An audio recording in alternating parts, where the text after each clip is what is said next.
中国又出一田径天才少年，14岁100米标出10秒72，达1级运动员水准，同年龄段的苏炳添都自愧不如。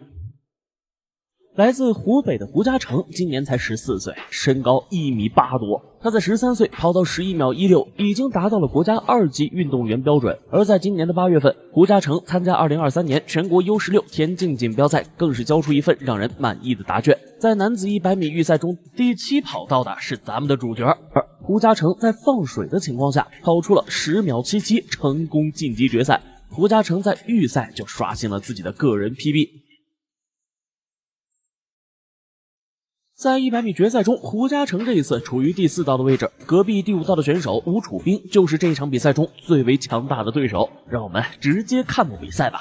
随着枪响，比赛开始了。胡嘉诚跑得非常快，跑出了很明显的差距。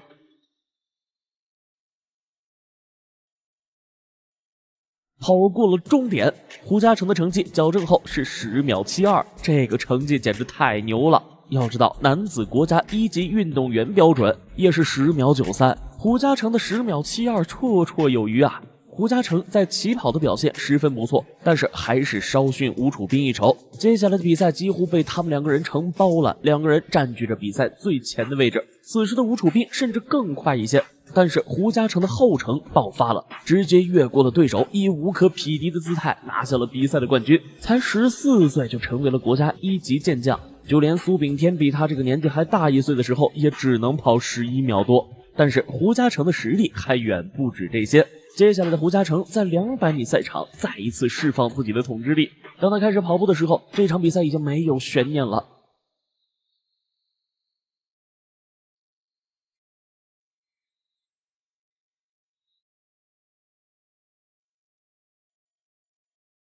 最终，胡嘉诚以21秒91的成绩成功拿下200米冠军。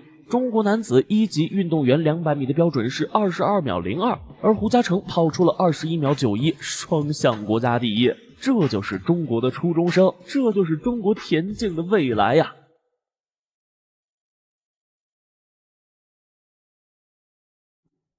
如果你喜欢的话，点赞、评论、关注都是最好的支持，这对我真的很重要。中华儿女多奇志，咱们下期再见。目前国内短跑较为突出的也就是苏炳添、谢震业、许周正等。当然，苏炳添是国内男子短跑的顶梁柱，也是已经封神了。但是苏炳添已经步入运动高龄了，等之后苏炳添退役了，也就只有谢震业可以挑起男子100米大梁。他也是继苏炳添之后再次100米破10秒的人。就像在瑞士赛男子100米决赛上，谢震业跑出了9秒98的好成绩，同时也刷新了个人100米最好纪录。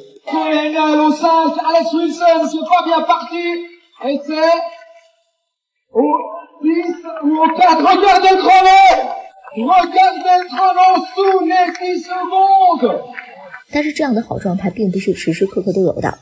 在世锦赛选拔赛男子100米预赛上，谢震业和国内的几位小将同场竞技，最终谢震业跑出了10秒09的成绩。强，也是今年状态非常好的运动员。比赛一开始，有的运动员呢就没有完全出发啊。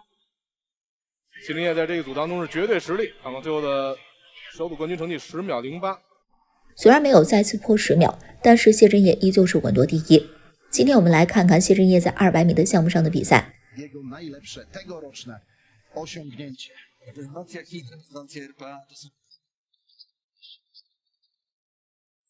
这场是田径世界杯男子200米决赛，谢震业在第6跑道。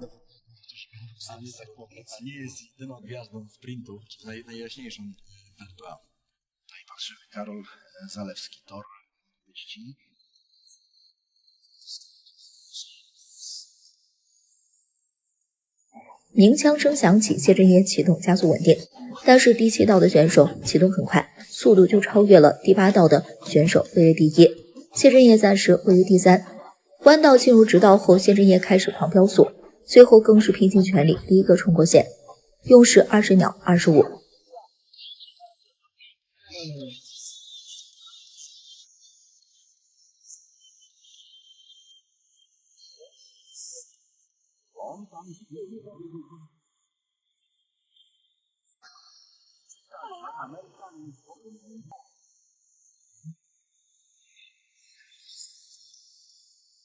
虽然这次成绩不是很好，但是能够在处于弱势的情况下加速超越其他黑人，实现绝地逆转，这同样是很不容易，值得点赞。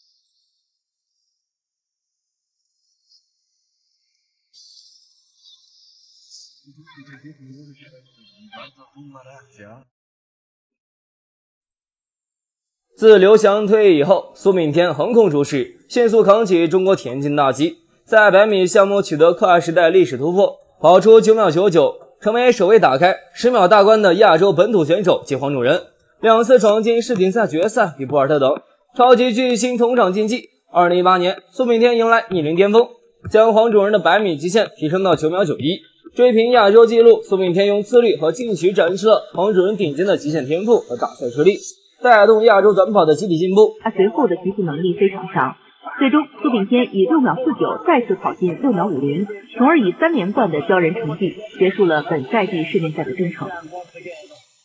分列2、3名的2位选手是同样来自美国的罗宾森和罗杰斯，他们的成绩都是6秒57。接下来苏炳添将回国休整，备战随后的世外赛。目前他计划于4月份赴多哈参加亚洲田径锦标赛。而苏炳添在训练中的苏炳添可谓是个训练狂魔，为了改变个子小跑不快的说法，私下联合教练制定训练方案，开始改变起跑方式和落脚顺序。但也是这样的坚持才有今天的苏炳添。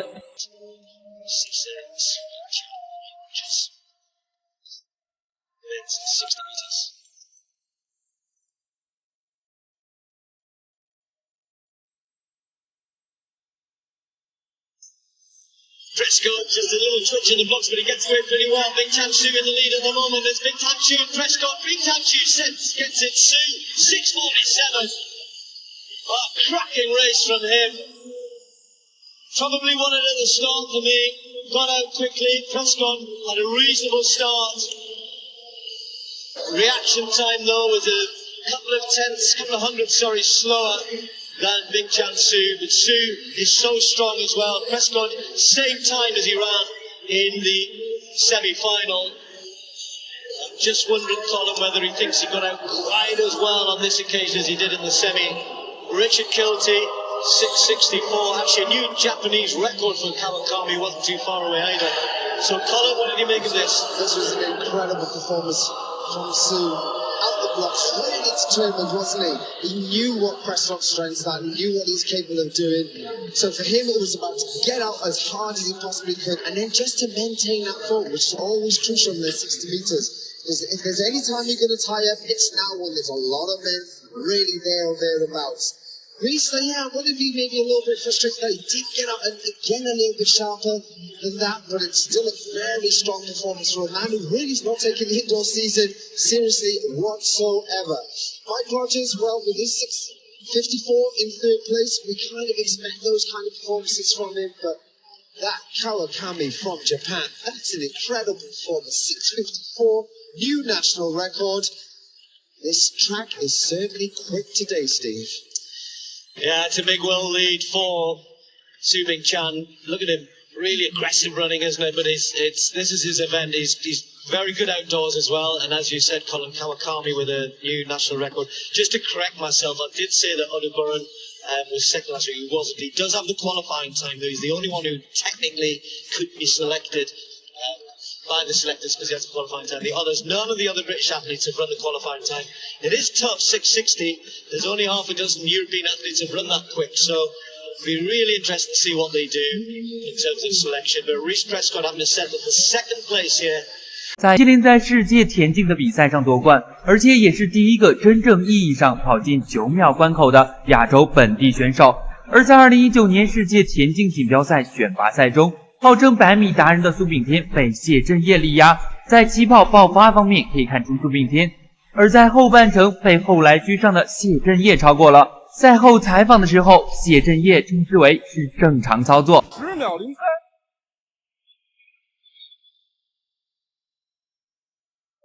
谢震业今天的后多少让我想到了，因为他最后那个8米。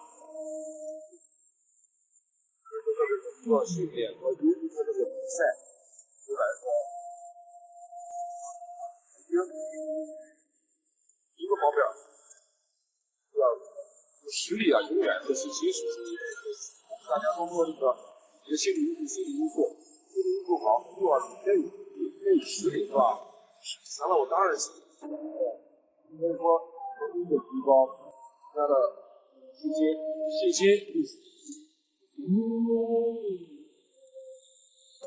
还是实力的，体能啊，这个月200米的做好，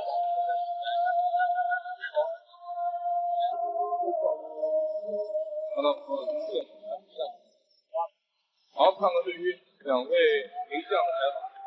昨天说是今天晚上有可能在这种强强对话当中打开10秒哈，怎么评价这10秒03？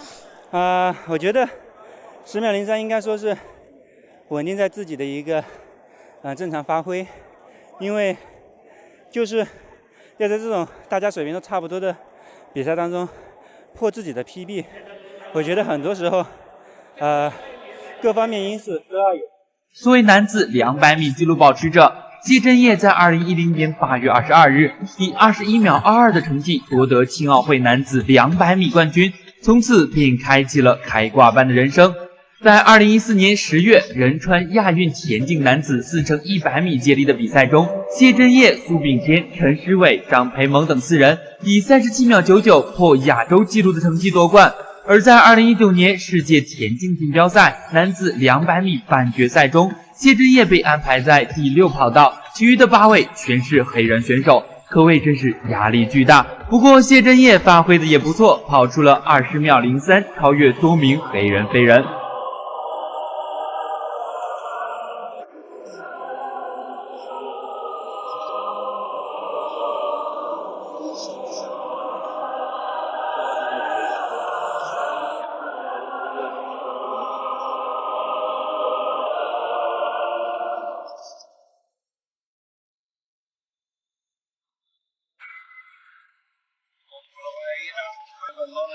in the centre in leg 5.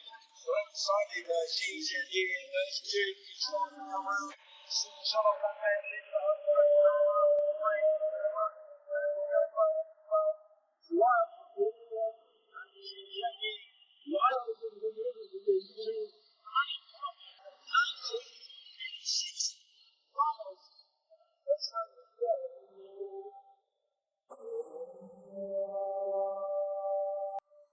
It was a little bit of a surprise there. I think he thought he would have had it more lightly towards really well and get into his running a little bit of a lean into the bend and then just transition into mastery. But Canone was running that transition so well. And you see here, Lyons would have felt he pull away, came right up on him. He would have felt all that pressure and having to go the whole superb race by Canone to guarantee his place in the final.